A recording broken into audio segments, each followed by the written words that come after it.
Baiklah, Assalamualaikum warahmatullahi wabarakatuh. Saya Sri Wahyuni Ripai dengan NIM L1A1200009.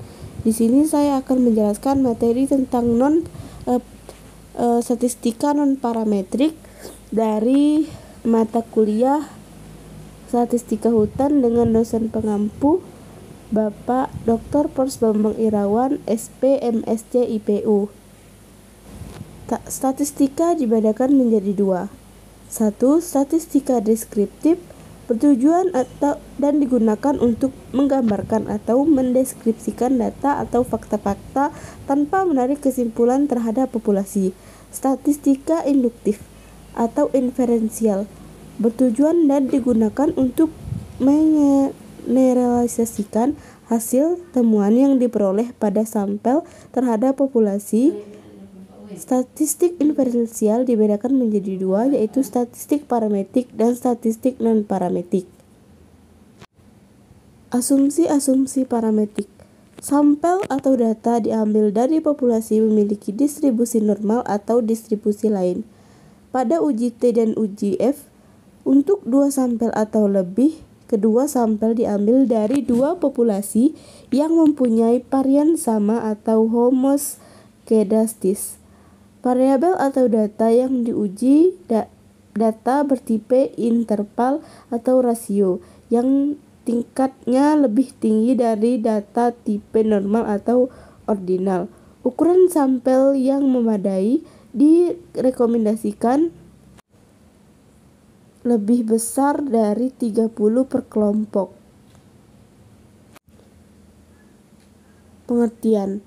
Uji statistik non-parametrik adalah suatu uji statistik yang tidak memerlukan adanya asumsi-asumsi mengenai sebaran data populasi atau belum yang diketahui besaran datanya dan tidak perlu berdistribusi normal. Oleh karenanya, statistik ini juga dikemukakan sebagai statistik bebas sebaran atau distribution free statistic atau assumption pretest, yaitu teknik statistik yang tidak mensyaratkan bentuk sebaran parameter populasi baik normal ataupun tidak.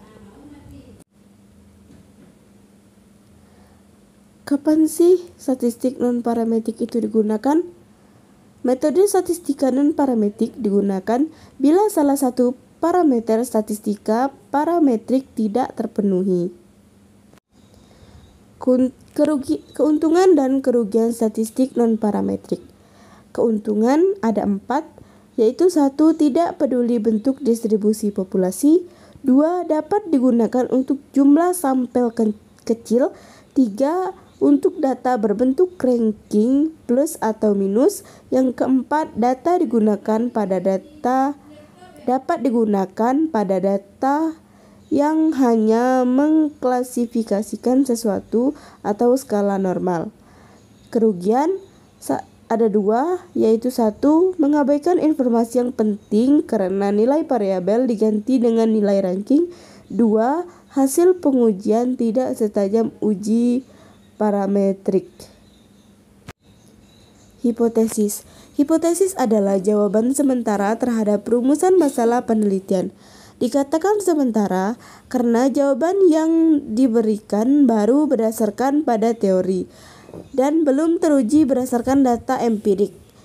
Hipotesis terbagi 3, yaitu deskriptif, komparatif, asosiatif, atau korelatif. Beberapa uji non-parametrik. 1. Uji tanda berpasangan. Uji peringkat 2 sampel Mann-Whitney.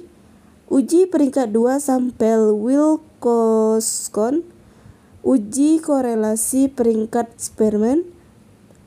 Uji konkordansi Kendall. Uji RAN atau S. Baiklah, itulah yang dapat saya sampaikan. Lebih kurangnya saya mohon maaf. Saya akhiri. Wassalamualaikum warahmatullahi wabarakatuh.